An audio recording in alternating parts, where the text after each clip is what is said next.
Today we're talking about 10 hacks for taking better photos of your pets. Thanks, Mia. I'll take it from here. Roll that intro.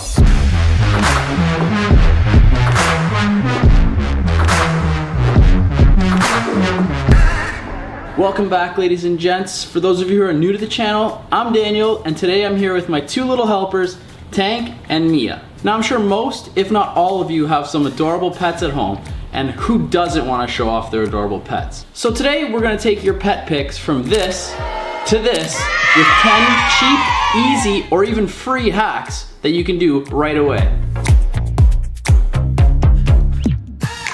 Alright, tip number one is to use treats. Now this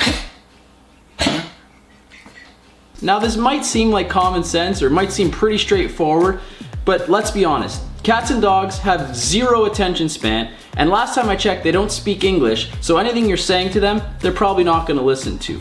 Use the treats to your advantage. Use it to get their attention and keep their attention. You'll be happy with the pictures, they'll be happy because they're getting a constant supply of treats.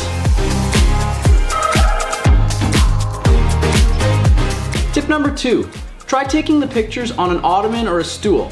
The reason this is good is because it limits the amount of space your pet has to move around, so they'll stay still for you. And secondly, if they want to decide to lie down or have a nap facing the opposite direction of the camera, you can just move the ottoman or the stool and face them without having to wake them up or agitate them and get them all riled up again.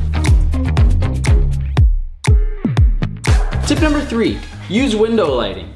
If you don't want to buy any lights right off the bat, have your shoot near a window. It'll create some depth on your pet and make your photos a lot more interesting than any other place in the house.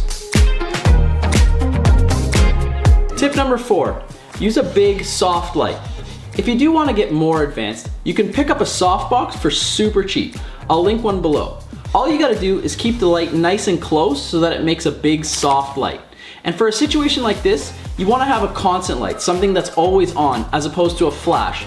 A flash over time is going to start to hurt your pet's eyes, and that'll be reflected in the pictures. They'll look more tired and worn out. Tip number five, use a ring light.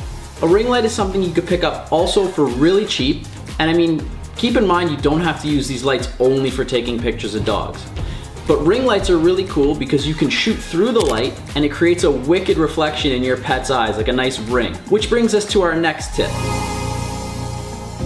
Tip number six, focus on the eyes. There's a reason they call them puppy dog eyes. Focus on your pet's eyes. It's the most dramatic, it'll draw your viewers in, and unless you're trying to photograph some sort of action in the scene, there's really no point in photographing the whole body. Get in nice and tight on the eyes and it'll create some drama. Tip number seven, use your phone flashlight. If you don't want to buy lights right away, try using your phone's flash to create some dramatic lighting. All you gotta do is hang it over your pet's head, moving it back and forth to see what looks good. Tip number eight, use props. Try using things like fairy lights or prisms. They're both super cheap. At like 25 bucks for both, why not use them? They're a great little prop that you can add in and add a little bit more flair to your pet photos. Tip number nine, change your perspective up. We're so used to seeing our pets from the same point of view. Change up the perspective. Get nice and low, get nice and close. People are naturally drawn to photos that feature something that they're not used to seeing. So get nice and close and change up that perspective. And tip number 10, get creative. Try new and exciting, unique shots. This one's one of my favorites. Get a piece of clean plexiglass and put a little bit of honey on it. Then have your pet lick the honey as you snap away from the other side of the glass. Just be sure to watch out for the light and any reflections you might be catching. There you have it, ladies and gents. That's 10 quick ways to take some beauty, professional shots of your pets. I'll link all the stuff that I use down below. Who knows, once people see these pictures of your pets, they might want to hire you to do pictures of theirs, so you might make a quick buck. And that's it. If you found this helpful, make sure you hit that like button, hit that subscribe button, hell, even force your friends and family to subscribe. Don't give them a choice, just tell them they need to subscribe. And I'll see you guys next time.